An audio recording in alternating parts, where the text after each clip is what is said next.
اللہ کے دو عالم ارشاد فرما رہا ہے وَأَقِيمُوا الصَّلَاةَ وَآتُوا الزَّكَاةَ وَارْكَعُوا مَعَ الرَّاكِعِينَ، نماز قائم رکھو، زکوٰۃ ادا کرو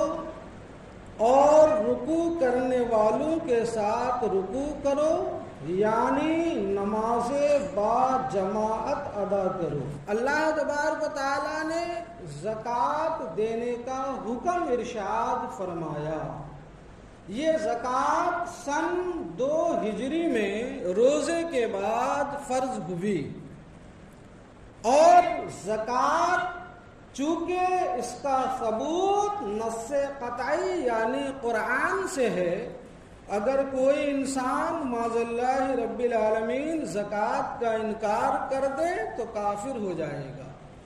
اور اگر صاحب نصاب ہونے کے باوجود زکوٰۃ ادا نہیں کرتا ہے تو فاسق فاجر مستحق کے عذاب نار ہوگا۔ لہذا اللہ نے جن کو بھی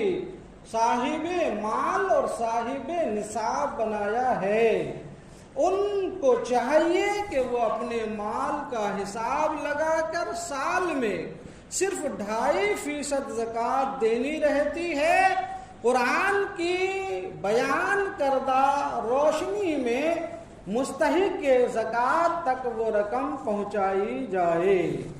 زکوٰۃ کی اہمیت کا اندازہ آپ اس سے بھی لگائیے۔ حضور نبی کریم صلی اللہ تعالی علیہ وسلم نے ارشاد فرمایا، فرمان مصطفیٰ ہے کہ اسلام کی بنیاد 5 چیزوں پر ہے۔ پہلی چیز اس بات کی گواہی دینا کہ اللہ کے سوا کوئی معبود برحق نہیں، حضور محمد مصطفیٰ صلی اللہ تعالی علیہ وسلم اللہ کے بندے اور اس کے سچے رسول ہیں۔ نماز قائم کرنا، زکوٰۃ ادا کرنا، حج کرنا اور ماہ صیام کے روزے رکھنا، یہ 5 چیزیں اسلام کی بنیاد ہے۔ اور سنیے حضور نبی کریم صلی اللہ تعالی علیہ وسلم ارشاد فرماتے ہیں، اس حدیث کے راوی حضرت عبداللہ ابن عمر رضی اللہ تعالی عنہ ہیں، فرماتے حضور نے فرمایا میں اللہ عز و جل کی طرف سے اس بات پر مامور ہوں، مامور کا مطلب ہوتا ہے حکم دیا ہوا، میں اللہ کی طرف سے اس بات پر مامور ہوں کہ میں لوگوں کے ساتھ اس وقت تک لڑوں، جنگ کروں جب تک کہ وہ اس بات کی گواہی نہ دے لیں کہ اللہ کے سوا کوئی معبود نہیں اور محمد اللہ کے بندے اور اس کے رسول ہیں، اور صحیح طریقے سے نماز ادا کریں اور اپنے مالوں کی زکوٰۃ دیں۔ اگر وہ ایسا کر لیتے ہیں تو پھر ان کی جان اور اس کے مال محفوظ ہو جائیں گے۔ اور آگے سنیے، حضرت معاذ ابن جبل رضی اللہ تعالی عنہ، حضور نے جب آپ کو یمن کا گورنر بنا کر روانہ فرمایا تو حضور نے فرمایا اے معاذ ابن جبل، یمن کے لوگوں کو بتا دو کہ تمہارے مالوں میں اللہ نے زکوٰۃ فرض کیا ہے،